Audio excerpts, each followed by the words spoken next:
Madame Ravens. This way to the library. She's been expecting you.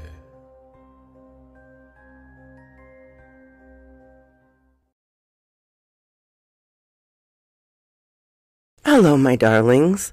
As you can hear, my voice is returning, though not completely. But I am out of bed. It has been a rough couple weeks, and I am so sorry to have abandoned you last week. I really didn't have a choice. But I'm up on my feet again and ready to pick up on things, I hope. My personal life is also going kind of wonky, but that happens, right? Anyway, here is a short story I did for the Jill's YouTube big collaboration that happened. So I do hope you enjoy that. Go watch the whole thing. I will leave a link to it in the description. There's so many good narrators on there. It's incredible. But anyway, I hope you are all having a good start to your week, and I hope to get in there and catch up. Love you, darlings. Enjoy. I'm Madame Raven. I've been doing YouTube for 5.5 years. I hope to continue improving my channel. And my New Year's resolution is to learn to relax. I had a friend in high school named Jack. He was always very odd, even for a teenager. I remember him being interested in pimples of all things. If you had one on your face, he had to pop it. No matter what you did, he'd be all over you to pop it. We all just put up with it. He was a really nice guy besides this, so we just let him pop our zits and go back to what he was doing. It was the last month of our final year in high school. We were talking over lunch about what we were wearing from prom and all that when Jack walked up. He stopped dead and just stared at me. I knew this look too well. I had a zit and he wanted to pop it. "Please not today, Jack," I said. "But it'll only take a second," he responded as he moved closer to me. "No, really, ouch!" I screamed and slapped his hand away. He had reached out to touch my zit, and it hurt. A lot just to be touched. I don't know how I hadn't realized it was there until this moment. It was a bad one, and it would have to wait. "Oh, I really should pop it if it hurts that much." His voice seemed a bit off. "No, Jack, stop. You only touched it and it hurt that much. Just wait till tomorrow," I said, putting my hand between the zit and his eyes. Jack pressed his lips and tried to reach out again, but I got up out of my chair. He wouldn't look away from me, his eyes fixed on that zit that my hand had hidden. You know what? Forget this. I grabbed my things and left the lunch area. Jack went to follow me, so I headed to the girls' washroom. I knew he wouldn't follow me in there. I looked in the mirror, and on my chin was a very red blemish. I touched it, and the pain was intense. This one was bad, the worst I'd ever had. I stayed in the bathroom, texting with my friends, and asked another girl when she entered if Jack was still out there. He was, so I spent my whole lunch in that bathroom. Once the bell rang, I waited until I was already late before leaving. Jack was gone, but the way he acted was so odd. I got into trouble with my teacher, but I just told them I ate something that didn't agree with me. Since it wasn't normal for me to be late, the teacher let it slide.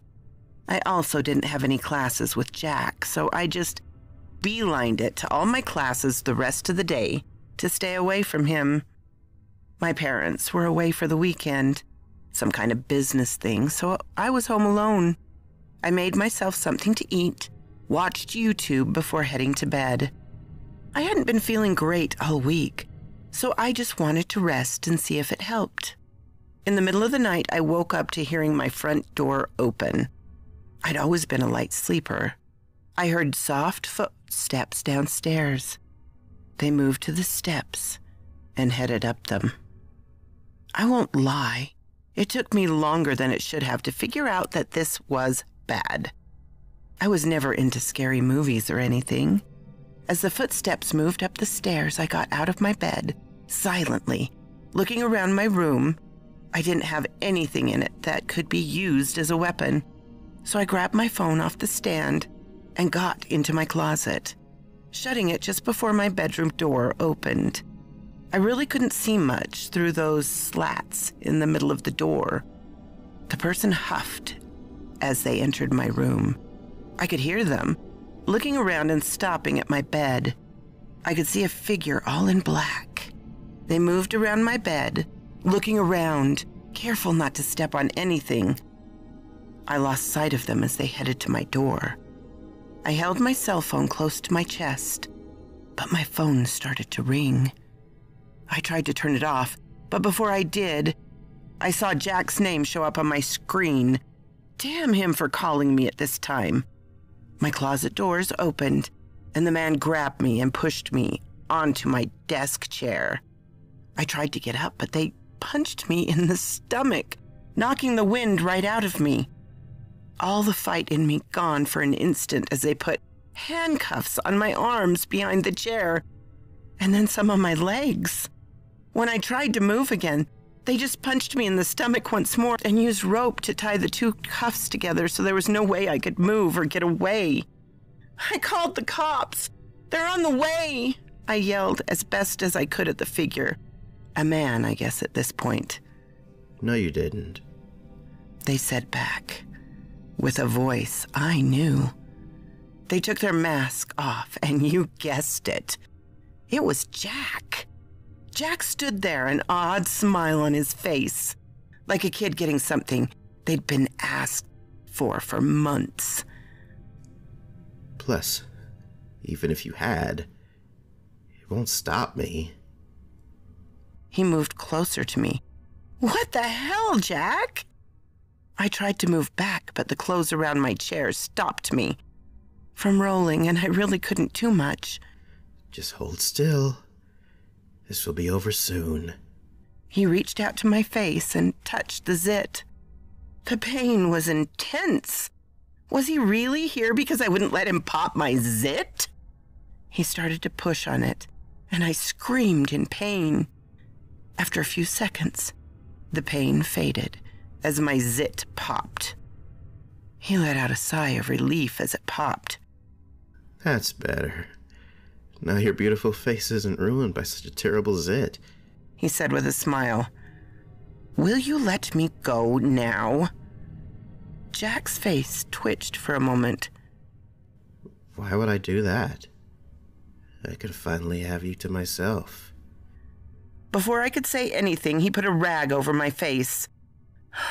All I remember before I passed out was him saying, I finally have you.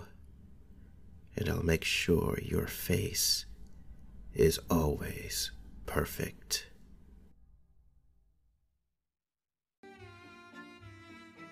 Thank you so kindly for stopping by my chateau, my darlings. It does mean so much to me. Please, if you have not subscribed, as many of you have not, please do so. Give me a like so I know what you would like to hear. And comment. I always love to read your comments. And special thanks to my Patreon and membership supporters. Ciao, darlings.